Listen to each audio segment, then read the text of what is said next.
guys, today we are making some smoked Boston butts. It is our locally famous recipe. Everybody loves them. I love to make them because it goes so far.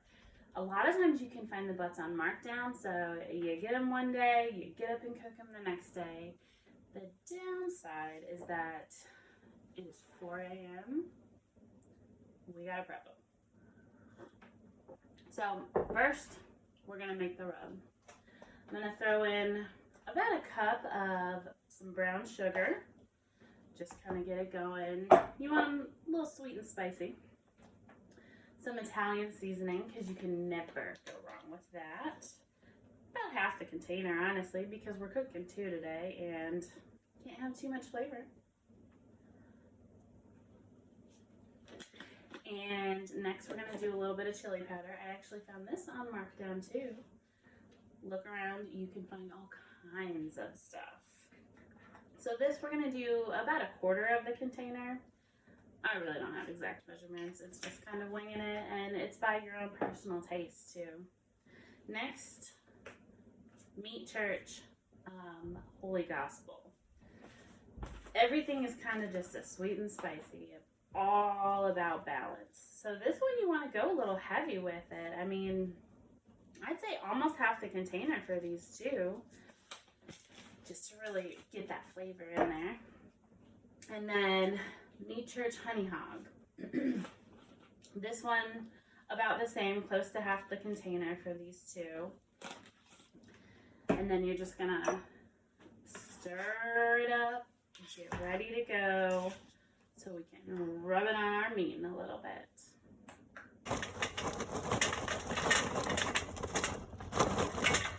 Since this is a relatively low temperature cook, you don't need a ton of charcoal stuff.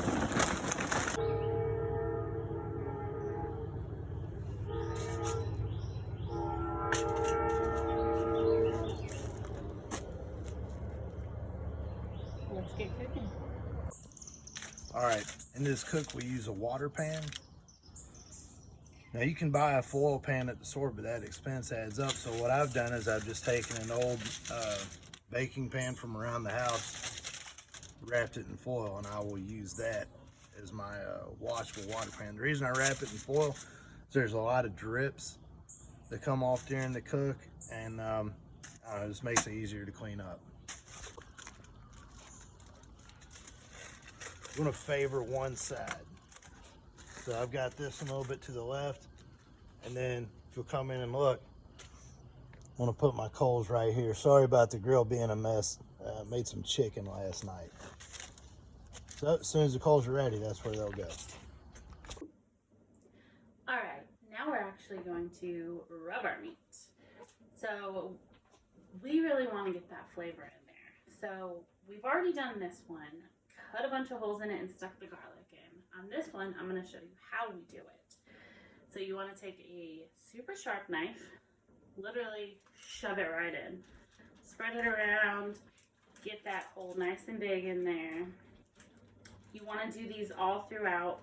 For these size butts, we're doing about 6 on each, just to really spread that garlic out. These butts specifically are each a little over 8 pounds. Which gives us close to 17 pounds of meat. And yes, I did get these on markdown, about $11 each. So this whole process is about a little over 20 bucks. Can't beat that. So once you have your holes, you're just gonna literally shove a spoonful of garlic into them. It's okay if some of it spills over. You want some garlic on top. Use your knife to spread it open and really get that garlic in there. The fat side's going to be just a little bit harder to cut, but do what you can. Now, when you prep these, you want to make sure you are doing them fat side down because A, you're going to be able to get all these spices in there and on there a little bit easier, and B, we're going to end up cooking them fat side down. So obviously, we don't want to take them out there and dump all the spices off. So we are officially garlicked. Now, I will say I do cheat a little bit on the garlic and use pre-minced garlic, because with this amount, chopping the garlic would take what feels like longer than cooking the butts. Now it's time to rub. We give it one last stir just to make sure it's all mixed up, ready to go.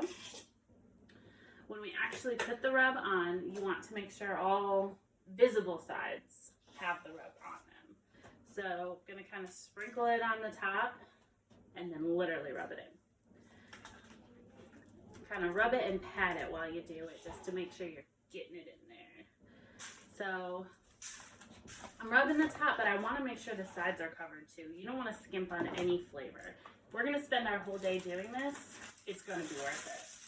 So we're literally going to rub across the sides, across the tops, back, all of it. And any extra of the seasoning rub that you have at the end of it, you can even just dump over once you get it on the grill, just to get that extra in there. Rub it real good. You're probably going to make a mess when you do this, and that's okay. This is a whole day process. You'll be fine. So just get as much as you can. The reason we made as much as we did is because it takes a lot to really get this much flavor in there. But like I said, they're locally famous, so we got to do what we got to do.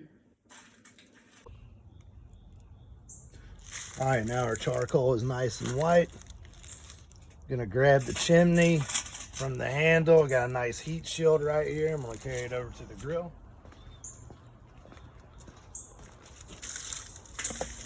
And pour a nice pile along the right side. Get the chimney, spread it out a little bit. Now I'm gonna add the grill on and close the lid and build up a little bit of temperature. Okay, so for our vent setting, we're gonna have it all the way open. And then down low on the intake, probably gonna keep it between the 3rd and 4th.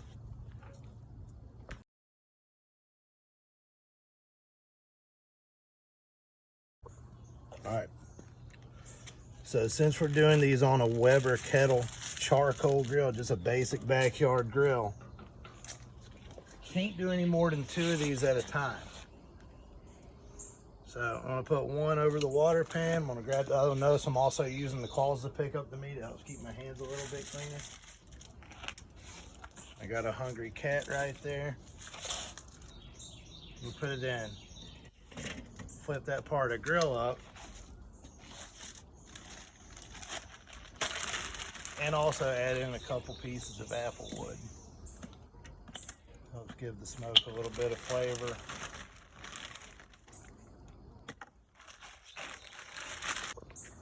All right, let's cook.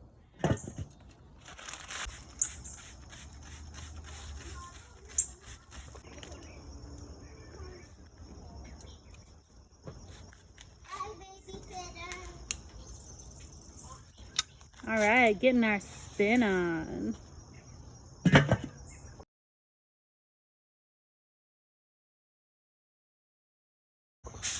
Okay, we're at the point now where our butt has reached an internal temperature of 150 degrees. Typically we pull a butt off at 200, but that can also dry out the meat. So at this point, what we're gonna do, thank you, sir, my helper. We're gonna go ahead and wrap this up in some heavy duty grilling foil. We're gonna kind of make a little container with it.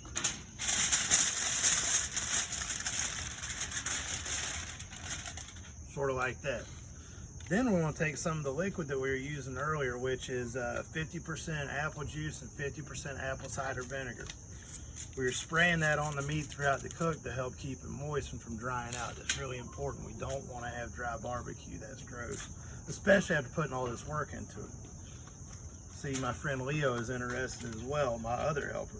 So we're going to pour a little bit in, just kind of around the side here. As we dump it on top, all the rub's going to come off. Now we're going to go ahead and fold this over. We're going to wrap it up pretty tight. Doesn't have to be super tight, but you don't want it to leak out everywhere either.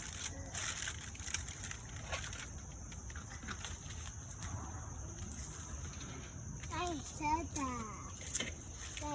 it, set it back on the grill.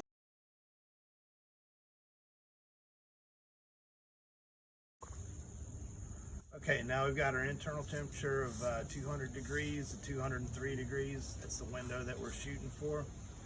I have a couple of towels here. We keep a couple old ones around just for this purpose. I have my heat resistant gloves, and I have a cooler. You don't need to run out and buy a Yeti or anything like that. This is just a basic, cheap, I don't know, $20 igloo. It's probably the only thing we've ever even used it for. So we're gonna go over here to the grill. Get one of these out. You can still feel it sizzling. It is very hot, so please get some gloves on. Then we're just going to wrap it up in the towel. All right, we have let this baby rest for about 2 hours now. You're going to want to get your gloves back on because it is hot. But let's open it up and see what we got. So we brought it inside, we took the towel off. Oof, it smells amazing. Just so you can really get a good look at it. So I'm pulling it out of the foil. We're gonna get it into a pan. We're just gonna pull the bone right out. That's how you can tell it was a success. This bone is clean. We're gonna pour it into the pan. We don't want to lose any of that juice because that juice is oh so important. Gives it all that extra flavor. So once we get it into the pan, we're going to grab our claws and we are going to get chopping. The best way to do it is gloves, claws, pan. Just go at it with your hands because any other way is going to take you forever. Let's get chopping.